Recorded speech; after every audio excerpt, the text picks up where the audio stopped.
अगर आप हमारे चैनल पर नए हैं तो प्लीज़ इसे लाइक, सब्सक्राइब एंड घंटी का बटन दबा दीजिए ताकि आप हमारे फैमिली मेंबर बने रहें और जल्दी से इंग्लिश सीख जाएं। ओके। है गाइस, माय नेम इज़ कनक सिंह। आज हम सीखने वाले हैं आर्टिकल। आर्टिकल के बारे में आज मैं आपको कुछ छोटी छोटी चीज़ें बताऊंगी जो शायद आज तक आपने कहीं नहीं सीखी होगी। उससे पहले मैं आपको बता दूं कि हम क्या क्या सीखने वाले हैं और इसमें ऐसा क्या खास है जो मैं आपको बताने वाली हूँ। सबसे पहले ए एन तो आप लोग समझ जाते हैं कि ए कब लगता है, एन कब लगता है, लेकिन आप लोगों को ये नहीं पता होगा कि आखिर ए और एन लिखा क्यों जाता है, दा क्यों लिखा जाता है। जब हम एक के लिए ए को ही लिख सकते हैं या एन को ही लिख सकते हैं तो दा की ज़रूरत कब पड़ती है।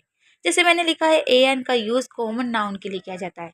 कॉमन नाउन क्या है, आखिर हमें कैसे पता चलेगा कि कॉमन नाउन कहाँ पर लिखना है और क्या क्या चीज़ें हैं। अक्सर बताऊं, जब मैं छोटी थी ना तो मैंने आर्टिकल सीखा था, लेकिन मैं भी आर्टिकल में ना काफ़ी कंफ्यूज रहती थी क्योंकि मैं ए एन तो लिख लेती थी लेकिन मुझे दा में कन्फ्यूज़न होती थी कि दा के लिए मुझे क्या लिखना है। तो जो हमारे टीचर थे वो सिखाते थे कि जहाँ पर नदियों का नाम होगा, जहाँ पर कोई स्पेशल चीज़ ये सब होगा ना, नदी पहाड़ वगैरह रेलगाड़ी वगैरह वगैरह, ऐसे समझाते थे। अब मैं जब छोटी थी तो मुझे बड़ा कन्फ्यूज़न लगता था, जब मैं ज़्यादा नाम याद करूँ तो मुझे बड़ा कन्फ्यूज़न, तो मुझे बचपन से ही आदत है कि मैं चीज़ों को छोटा करके समझती हूँ। तो इसीलिए मैंने आज आपके लिए बहुत ही आसान ट्रिक दिखाई है जिससे मैंने सीखा, वो ये कि आपको पहाड़ों नदियों ये सब नाम याद करने की ज़रूरत नहीं है। बस एक छोटा सा तरीका बताऊंगी और पूरा आर्टिकल आपके लिए चुटकी भर का काम होगा। चलिए स्टार्ट करते हैं। तो यहाँ पर जैसे मैंने लिखा है द पंजाब द दिल्ली, लेकिन द पंजाब सही है और द दिल्ली गलत है। अब ऐसा क्यों, वो हम इस पूरी वीडियो में जानेंगे। चलिए स्टार्ट करते हैं और सीखते हैं। इससे पहले क्लास स्टार्ट करें, आप वीडियो को लाइक कर दीजिए और सब्सक्राइब कर दीजिए। सबसे पहले आर्टिकल। आर्टिकल का मतलब होता है, जब भी हम किसी एक चीज़ के बारे में बात करते हैं तो वो आर्टिकल होता है। यानी कि जब भी आप किसी सिंगुलर चीज़ की बात करते हैं तो उसके लिए आर्टिकल का यूज़ किया जाता है। जैसे आर्टिकल कौन कौन से होते हैं, ए हो गया, एन हो गया और दा हो गया। ठीक है, तो पहले तो यही रूल्स है कि आर्टिकल क्या है और आर्टिकल किस किस को बोला जाता है। ए एन दा को हम आर्टिकल कहते हैं। तो ये आपको समझ में आ गया। अब हम इस टॉपिक में ना, मैं आपको ऐसी ऐसी चीज़ें बताने वाली हूँ जो आज तक आपको पता ही नहीं होगा कि आर्टिकल में ये भी होता है। और अगर आप ये सीख गए ना तो कभी भी दा में कंफ्यूज नहीं होंगे, कभी भी ए में कंफ्यूज नहीं होंगे, और एन तो बहुत ही सिंपल है, उसमें नहीं होंगे। तो चलिए स्टार्ट करते हैं। सबसे पहले ए का मतलब होता है एक, एन का मतलब भी एक ही होता है, लेकिन दोनों में क्या फ़र्क है आगे मैं आपको समझाऊंगी। दा का मतलब होता है एक खास, कोई खास होता है तो उसमें हम ए की जगह एन की जगह दा लिखते हैं। तो बेसिक चीज़ें जो आपको पता होनी चाहिए ये आप याद करिए। ठीक है, तो इसको नोट कर लीजिए। आज जो जो चीज़ें बताऊंगी ना इसको लिखिएगा ज़रूर, क्योंकि ये चीज़ें आपको कहीं किसी बुक में नहीं मिलेगी, कोई टीचर नहीं सिखाएगा। तो जल्दी से इसे लिख लीजिए। अब मैं आपको आगे समझाती हूँ। तो जैसे कि आप लोग देख रहे हैं कि कहीं पर भी अगर ए एन आए तो उसको कहाँ लिखना है। सबसे पहले तो कभी भी कॉमन नाउन का कोई भी वर्ड हो, यानी कि कोई भी वर्ड मीनिंग हो जो कॉमन नाउन हो। कॉमन नाउन का मतलब क्या होता है, जो एक जैसी हजारों चीजें होती हैं वो होता है कॉमन नाउन। जैसे टेबल, टेबल कॉमन नाउन है क्योंकि टेबल जैसे बहुत सारे टेबल है। अगर मैं बोलूँ चेयर तो चेयर कॉमन नाउन है क्योंकि चेयर एक नहीं हजारों हैं और उसका नाम एक ही है। तो वो कॉमन नाउन, नाउन का मतलब होता है नाम, यानी कि कॉमन नाम, कोई भी नाम ऐसा जो जिसके जैसे बहुत सारे नाम हो उसे कॉमन नाउन कहते हैं। तो अगर कहीं पर भी कॉमन नाउन आए तो वहां पर आपको उससे पहले ए या एन लिखना है। समझ में आ गया। अगर मैं बोल रही हूँ कि एक चेयर, तो वो क्या है, चेयर एक है, तो चेयर क्या है, कॉमन है, तो वहां पर आपको ए लिखना है। ठीक है, ये आपको समझ में आ गया। अब मैं आपको ये समझाऊंगी कि ए कब लिखना है और एन कब लिखना है। ठीक है, वो मैं आपको आगे समझाऊंगी। और भी काफी रूल्स है जो मैं आपको समझाने वाली हूँ, तो इसको ध्यान से देखिएगा। आगे बढ़े इससे पहले मैं आपको एक बेसिक सी चीज बता देती हूँ कि एन का यूज कहाँ होता है। एन का यूज हमेशा वोवल साउंड से पहले होता है, यानी कि जो भी आवाज हमारी वोवल से स्टार्ट होती है आपको आवाज से पहचानना है। आपको ए ई आई से नहीं पहचानना, आपको उसकी आवाज से पहचानना है, यानी कि साउंड से पहचानना है। तो जहां पर आ का साउंड हो, बड़े आ का साउंड हो, ई का साउंड हो, यानी कि ई की आवाज हो, बड़ी ई की, ए की आवाज हो, ओ की आवाज हो, तो आपको क्या लिखना है, उससे पहले एन लिखना है। अगर मैं बोलूँ ए आउल, तो ए आउल क्या हो गया, आउल में आ का साउंड आ रहा है, तो वहां पर आपको ए नहीं एन लिखना है तो आप लिखेंगे एन आउट। तो जहां पर भी शुरू में वोबल्स होगा यानी कि वोबल्स की आवाज होगी ए आ, यानी कि ए की आवाज होगी, आ की आवाज होगी, ई की आवाज होगी, वहां पर आपको एन लिखना है। तो ये भी समझ में आ गया। चलिए अब मैं आपको और जो चीजें वो बता देती हूँ।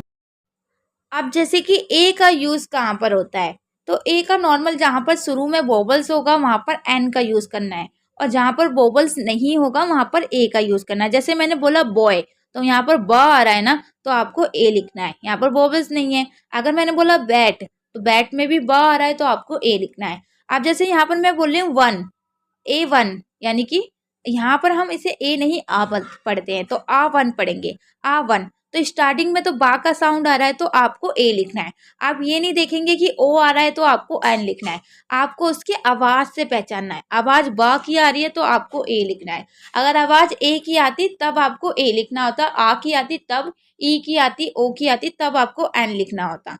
लेकिन यहाँ पर क्योंकि बा की आवाज आ रही है और बा एक वोबल्स नहीं होता है, तो इसलिए हम यहाँ पर ए लिख रहे हैं। तो ये समझ में आ गया कि ए का यूज कहाँ पर होता है।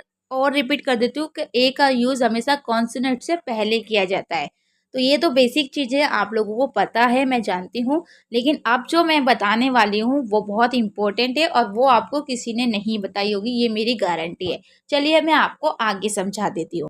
अब जैसे कि मैंने लिखा मैं एक आदमी से मिला, ऐसा मान लीजिए किसी ने बोला कि मैं एक आदमी से मिला, तो यहाँ पर मैं के लिए आई लिखा गया है। मिलने को हम मीट बोलते हैं, लेकिन क्योंकि यहाँ पर सेकंड फॉर्म लिखनी है तो मैट, और एक के लिए यहाँ पर ए लिखा गया है। और आदमी क्या है, मैन है।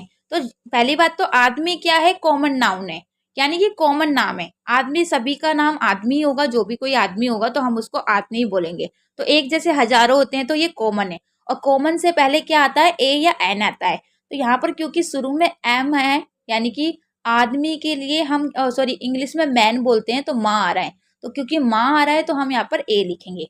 अब जैसे मैंने बोला वो आदमी बहुत समझदार है, तो यहाँ पर हम क्या बोल रहे हैं, वो आदमी, यानी कि हम किसी एक खास आदमी की बात कर रहे हैं जो बहुत समझदार है। सारे आदमी समझदार है ऐसा नहीं बोल रहे, हम क्या बोल रहे हैं, वो आदमी बहुत समझदार है। तो जब किसी एक आदमी की, खास आदमी की बात होती है तो हम क्या लिखते हैं, दा लिखते हैं। तो यहाँ पर हम क्या लिख रहे हैं, दा लिख रहे हैं, इसीलिए क्योंकि हम किसी एक खास आदमी की बात कर रहे हैं। लिखा तो यहाँ पर भी है, देखिए यहाँ पर एक नहीं लिखा, वो आदमी बहुत समझदार है, तो हमने वो के लिए लिखा है। कभी भी वो की आवाज आती है ना, वो आदमी बहुत अच्छा है, वो लड़की बहुत अच्छी है, तो वो के लिए भी दा लिखा जाता है। ठीक है, तो कभी भी अगर हम बोल रहे हैं वो आदमी बहुत अच्छा है, वो आदमी समझदार है, वो औरत अच्छी है, तो वो के लिए आप क्या लिखेंगे, समझदार, क्योंकि यहाँ पर एक खास आदमी की बात हो रही है। समझ में आ गया। अब मैं आपको और अच्छे से समझाऊंगी, एक बार ध्यान से देख लीजिए। ए और एन का यूज करने से पहले तीन बातें पता होनी चाहिए। पहला, सिंगुलर होना चाहिए, यानी कि एक होना चाहिए। दूसरा, काउंटेबल होना चाहिए, गिनने लायक होना चाहिए, जैसे कोई भी चीज़ है, जैसे टेबल है तो हम गिन सकते हैं। ठीक है। और तीसरी है कि वो कॉमन नाउन होना चाहिए, यानी कि ऐसा होना चाहिए कि जिसके एक ही नाम जैसे हजारों नाम हो, तो कॉमन नाउन होना चाहिए, यानी कि कॉमन नाम होने चाहिए। तो ये तीन शर्तें होनी चाहिए, वहीं पर आपको ए और एन का यूज करना होता है। ये आपको समझ में आ गया। बाकी अगर इनमें से कोई सा भी नहीं है तो आपको ए और एन का यूज नहीं करना है बिल्कुल भी। तो पहले तो ये तीन चीजें आपको, अब आप सोचें तो बहुत छोटा सा टॉपिक है, ये क्या बड़ी बात है, ये बहुत बड़ा टॉपिक है। अगर आपको इसकी एक चीज भी गलत कर दी ना तो पूरा सेंटेंस आपका गलत हो जाता है। तो इसको याद करिए, ये छोटी से छोटी चीजें बहुत बड़ी कहलाती है जब तक आपको समझ में ना आए। ठीक है, चलिए अब मैं आपको आगे और चीजें बता देती हूँ जो इसके लिए बहुत इंपॉर्टेंट है। अब जैसे मैंने बोला आई वेंट टू रोहतक, यानी कि यहाँ पर आप देख रहे हैं इनमें दा क्या है, यहाँ पर दा नहीं लिखा गया। ठीक है, ना ही यहाँ पर हमने ए लिखा है, ना ही हमने एन लिखा। क्यों? क्योंकि ये क्या है, प्रॉपर नाउन है। प्रॉपर नाउन उसे कहते हैं जो सिर्फ एक ही होता है, उसके जैसे सारे नाम नहीं हो सकते।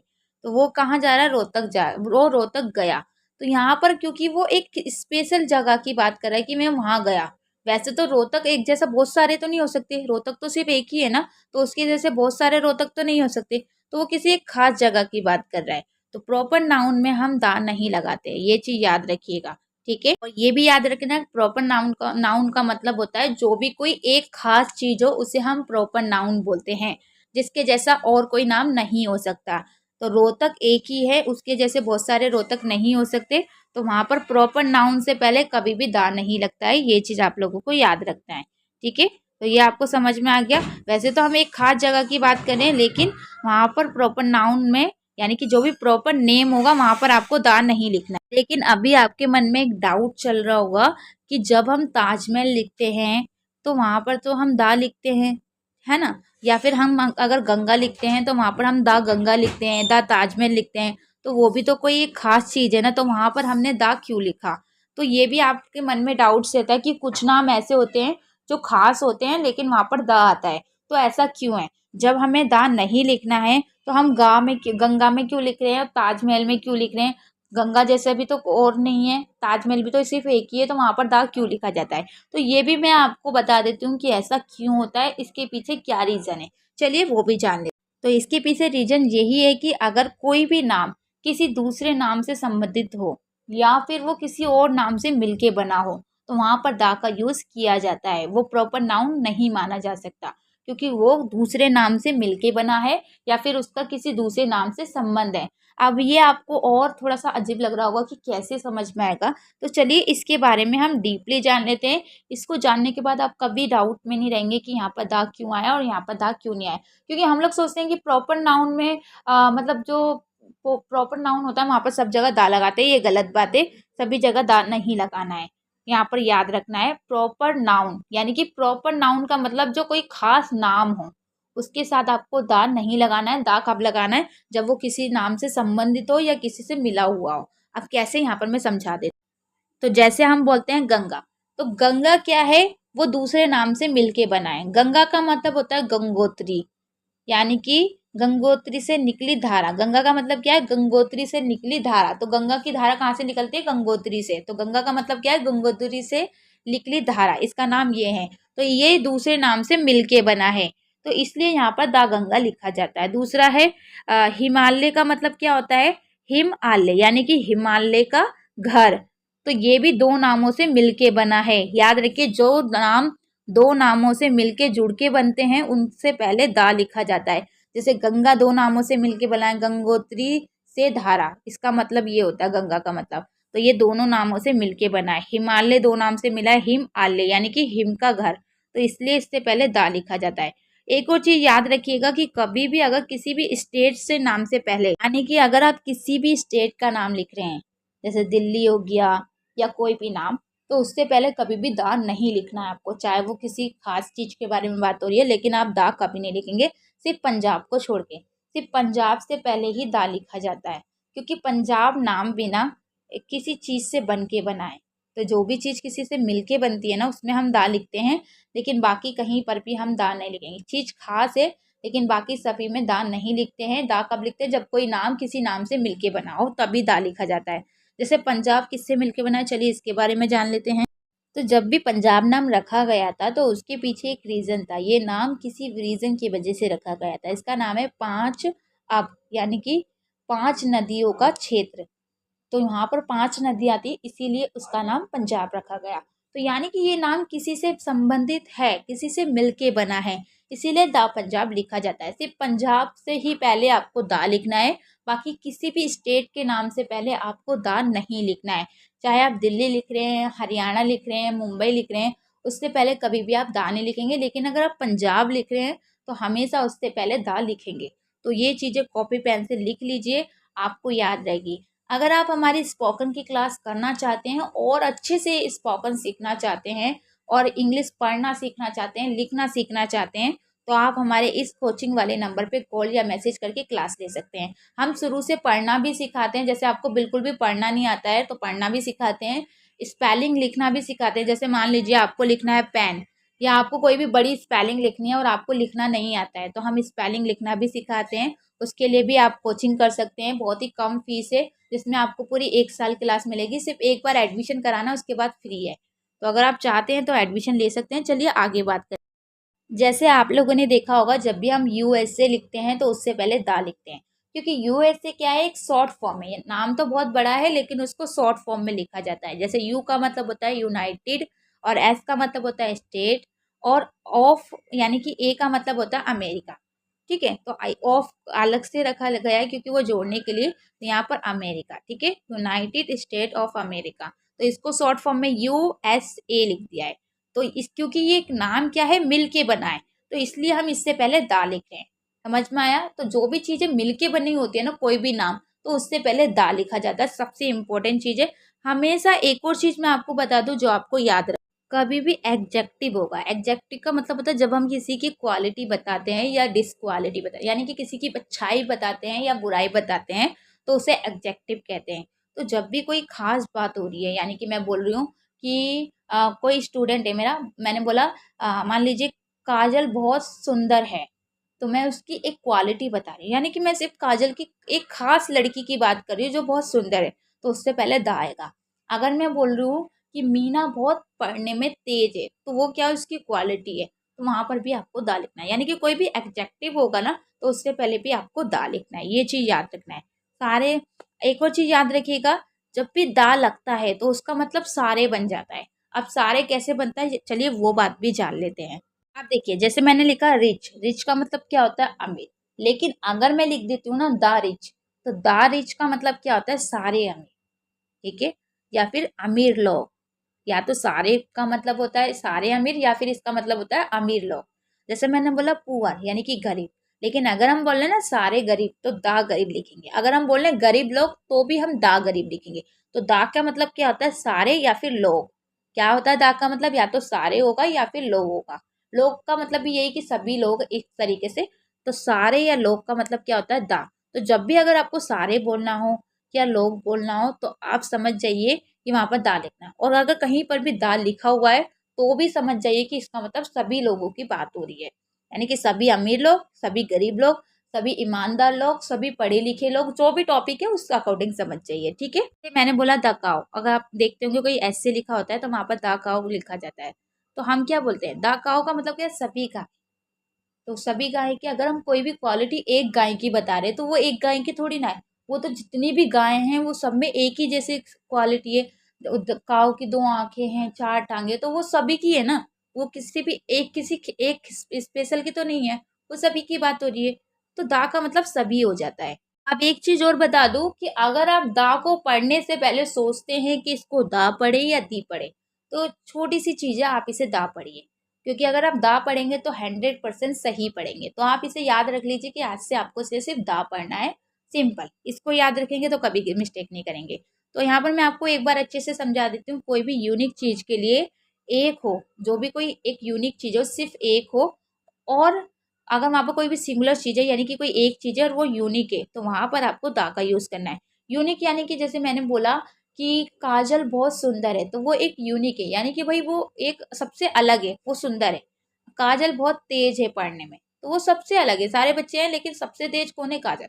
तो वो एक यूनिक चीज है। तो कोई भी यूनिक चीज है जो थोड़ी सबसे अलग है, तो उसका मतलब क्या होगा, द। ठीक है, और जो चीजें एक जैसी हजारों हैं, तो उसमें आपको ए या एन लिखना है।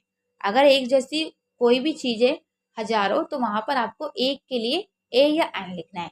आगे आपको अच्छे से समझ में आ गया होगा, ये मैं जानती हूँ। अगर आपने सब्सक्राइब नहीं किया है तो जल्दी से कर लीजिए, क्योंकि इसके आगे मैं और भी ऐसे टॉपिक लाने वाले हूँ जो स्पोकन के लिए आप लोगों को लगता है कि हुआ है ये हम कैसे सीखेंगे, लेकिन अगर एक बार मैं आपको सिखा दूंगी तो आप कभी उसे नहीं भूलेंगे। इतना आसान तरीका लाने वाली हूँ कि आपको आज तक किसी ने इस तरीके से नहीं सिखाया होगा। और अगर आपको पढ़ना लिखना नहीं आता है, तो मैं कहती हूँ आज से ही सीख जाइए। अगर कोचिंग करना है तो कोचिंग कर सकते हैं, नहीं तो आप हमारे चैनल को सब्सक्राइब करिए, हम आपको फ्री भी पढ़ाएंगे।